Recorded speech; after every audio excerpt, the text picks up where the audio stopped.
Hello, and this is the official Jameels channel, and we're reviewing film, music, magazines, radio, going back to the 60s, 70s, 80s, 90s. We're particularly looking at the 90s more recently, and I'm a veteran esoteric scholar, and I just want to put a little bit of juice in my interview, put a little bit of alternative research, something you might not have heard before in my interview.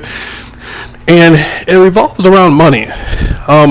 If you look at the penny with Abraham Lincoln on it, and you notice the penny is brown, copperish, dark, a tint of brown, a brown variety, but copper. And you look at all the other coins, from the half dollar to the dollar, to the dime, to the nickel, to the quarter. Notice how they're all turned in the opposite direction of Lincoln on the penny.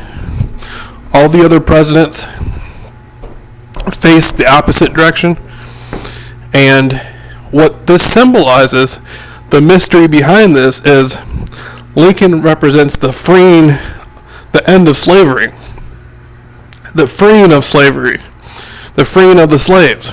And so all the presidents turned their back on Lincoln. Lincoln freed the slaves, freed colored people.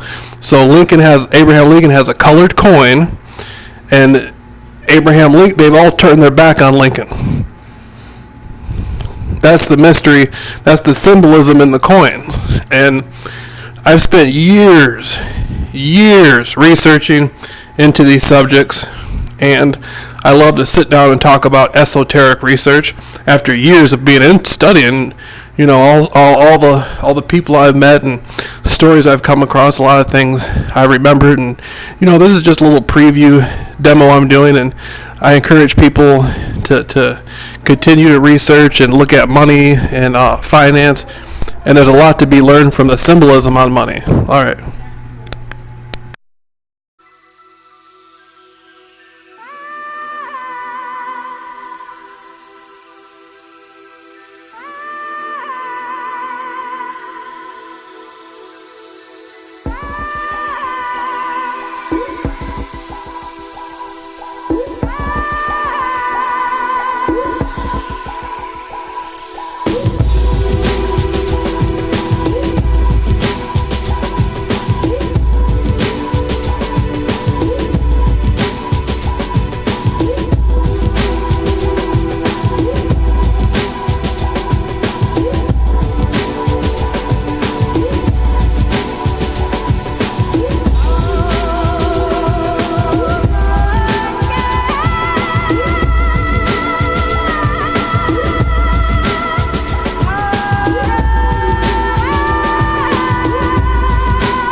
Hi, this is the Jameels official channel, and what I want to be doing is taking a look at a film called Sliver, and it's a wonderful film.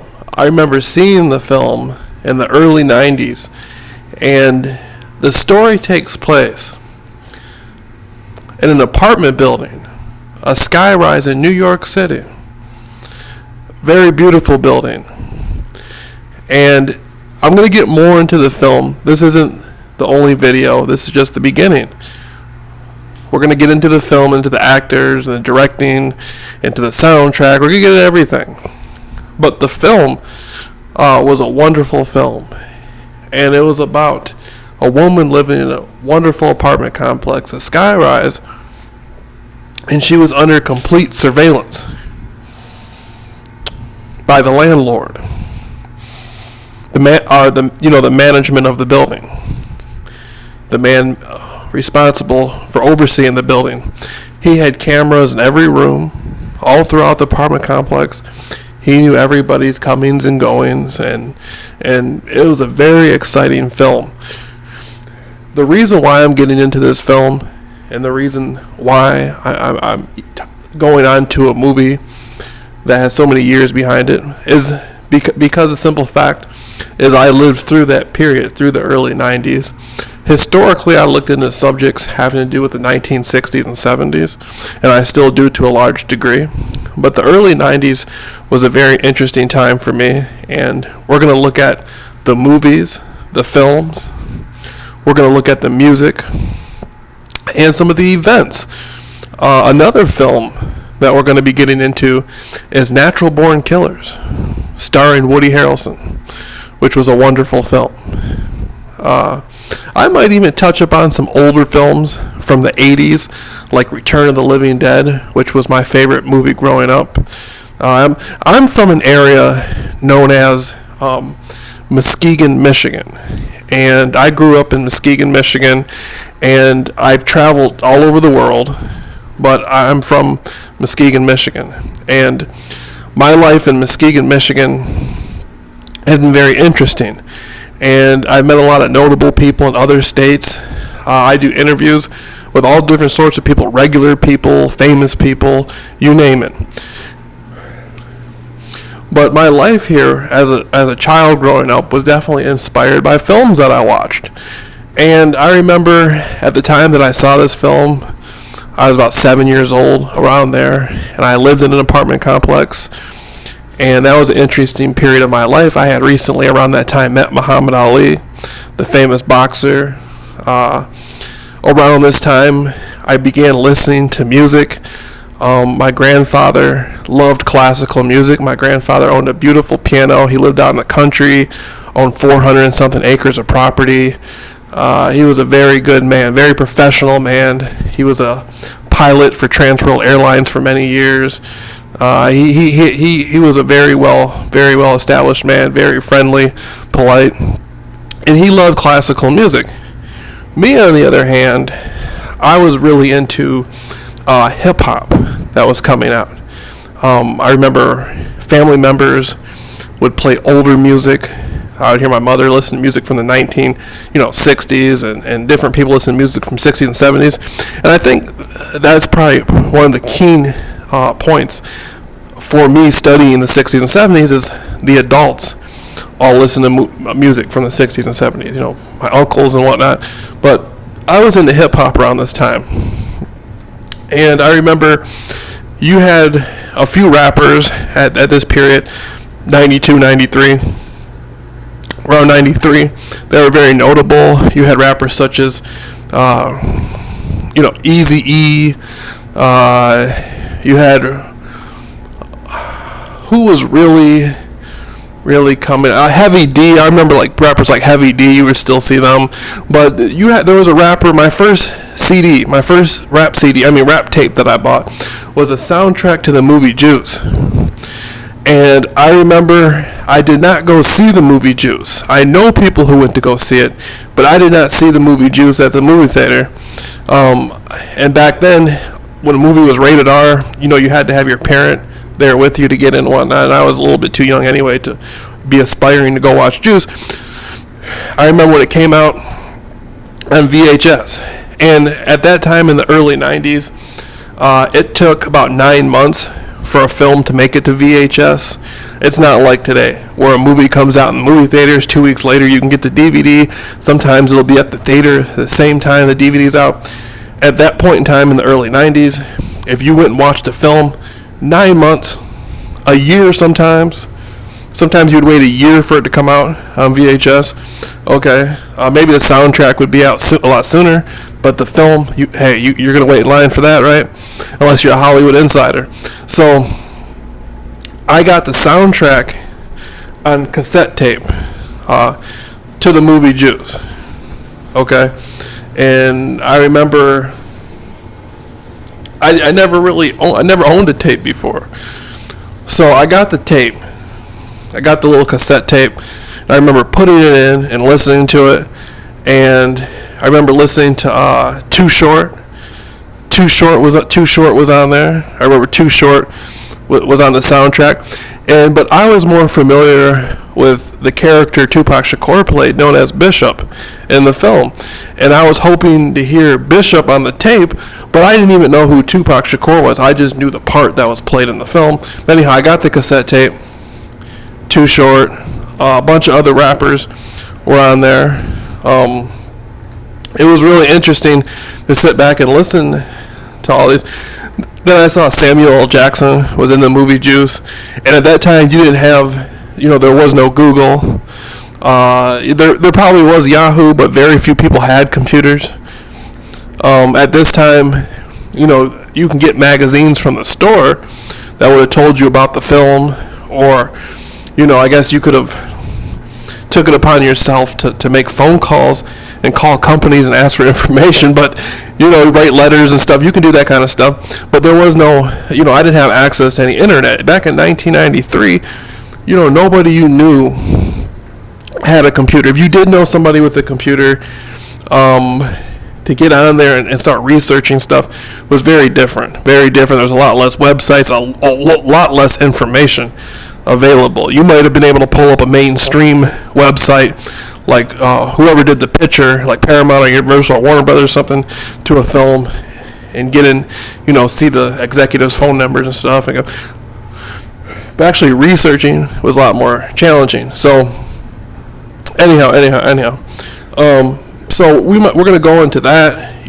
My first soundtrack was my first audio cassette tape I got to the movie Juice. There was a lot of films that came out that year. There was a whole lot of different films, movies that came out, music. I'm gonna go back and look at some more information, listen to it. But I'm gonna be coming out with a series, and this is really about getting to know me. If you've never met me and you don't know me, and you've seen some of the work I've done over the years, and you've seen some of the stuff that's gone on, you're wondering like, who really is this person? Jameel does interviews and Jameels on the net, with these videos, and you might not really get what you're seeing. So this is the time I'm going to go into more simple things. Okay. There was a time I went and saw, I remember, 93, matter of fact, I remember going to see the film Jurassic Park. Jurassic Park came out at the movie theaters. That was a very interesting film. I went to go see that film when it first came out. My grandfather took me to go see it. Right. So I'm keen in on things, films and movies that everybody can relate to. I'm sure somebody's going to relate to some of the movies that I'm speaking out. Other movie, Death Becomes Her, was another movie. I'm sure a lot of women who were around at the time will remember that movie. Poison Ivy, Fear. Remember Fear with Marky Mark? There's a lot of films that came at Friday, came out in 95, 94, somewhere around there. So we're going to be looking at a lot of different films, a lot of different music, and going into the era, and then I'm going to relate people back to me, what was going on with me at the time. And so this is going to be a little interesting presentation, and this is the official Jameel Rawls channel. Okay, and right now I'm going through a private study, reading tons of books, a lot of different interesting stuff, and I use my craft as a presenter to help myself reflect and help other people reflect. Okay, and so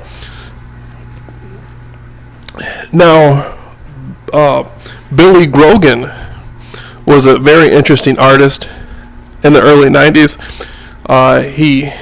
He was lead singer for the group Smashing Pumpkins. Now I remember Billy Grogan when the drummer died to Smashing Pumpkins, right? And I remember Billy Grogan. He came out with a double disc album, double cassette, double disc album. They had Tonight, 1979 featured on there. I remember you had other alternative rock groups like Green Day, Nirvana comes to mind. I remember a lot of different people on my age group, who would listen to different sorts of music. And I remember speaking to these people and seeing the trends that they were in. When you go through, at that time, when I was going through school, I remember I went to a lot of different schools, but I remember a lot of the white kids would have skateboards and listen to alternative music. Not white children, a lot of black children would listen to, remember, No Limit Records.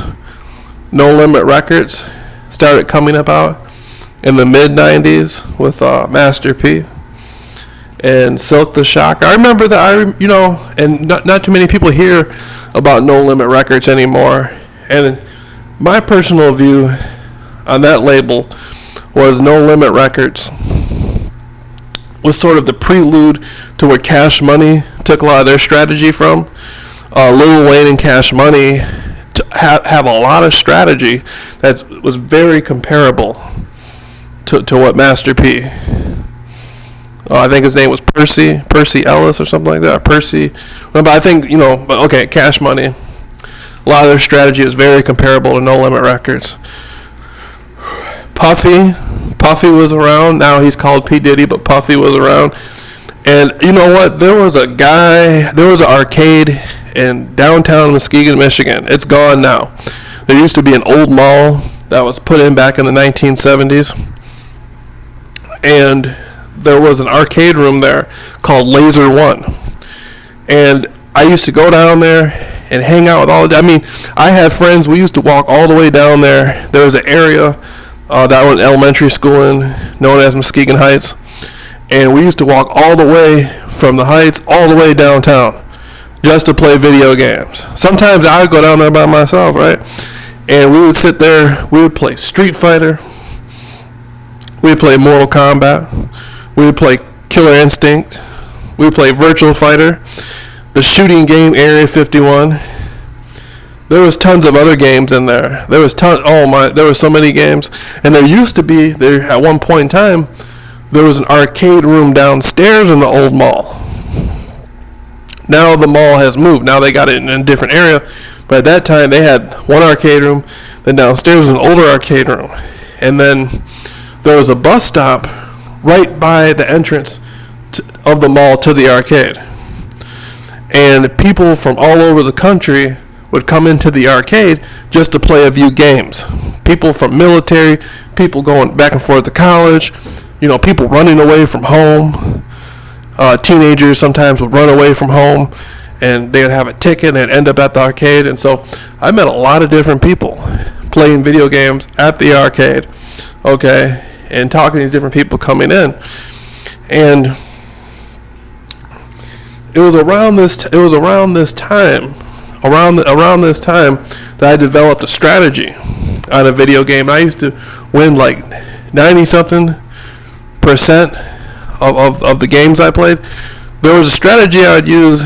My favorite character was Ken on Street Fighter, and a strategy I would use, it'd be a jump kick, then a sweep, a jump kick, then a sweep, a jump kick, then a sweep. I kept doing that, and I kept winning, right? Okay. Now, that's around the same era, the early 90s. This is interesting. This is really interesting. This is because my previous work was based on the 60s and 70s. And I didn't know, I wasn't around when the Beach Boys album came out. I wasn't around when the Beatles album came out. I wasn't around, in the 70s when James Brown album came out. Or whoever. I wasn't around then. This is an era in the early 90s I was around for, and I remember these individuals. I remember the presidents, Bill Clinton. I remember the whole Monica Lewinsky thing. I remember around the time Bill Clinton, the voting was coming up, the election was coming up. That was very interesting. I remember all that stuff. It's amazing how much you can remember. And so I'm gonna put out a little presentation and just go through. Of course, we're gonna have some guests. We're gonna have some guests. We're gonna have some guests eventually come on. And some of the people might have been, some of the people might have been singers or rappers or have done recordings and have done shows themselves. Some of the people might have been writers. Some of them may have even been actors. Who knows? Maybe we can catch up with a B movie actor and find out what it was actually like to be in the film back at that time. Somebody who's not in the industry anymore, and now things are more relaxed.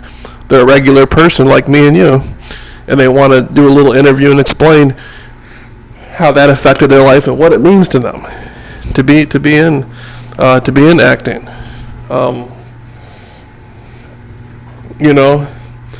And so we're gonna go through. We're gonna go down the list and see what we can get involved with. And it's going to be quite interesting. Okay, and this is Jameel Rawls. This is the Jameel Rawls official channel. And I just remember, you'd be surprised the kind of people I know, the kind of people I meet. I'm from a small town in Michigan. There's not really a lot going on here, but I've been all over I've met people all over the place, whatnot. So we're gonna see what we can dig up. See if we can find something that people will remember, people forgot about, something that happened back in 92, 93, 94, an incident, everybody forgot about it. We're going to see if we can get it back going and see if people can remember. It'd be very interesting, brain stimulating. All right.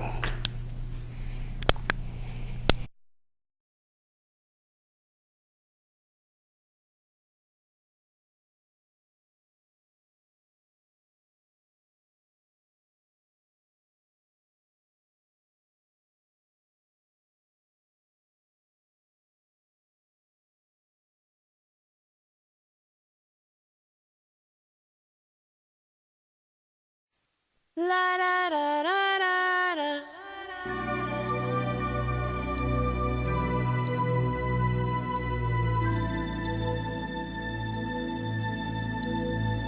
Hello, hello.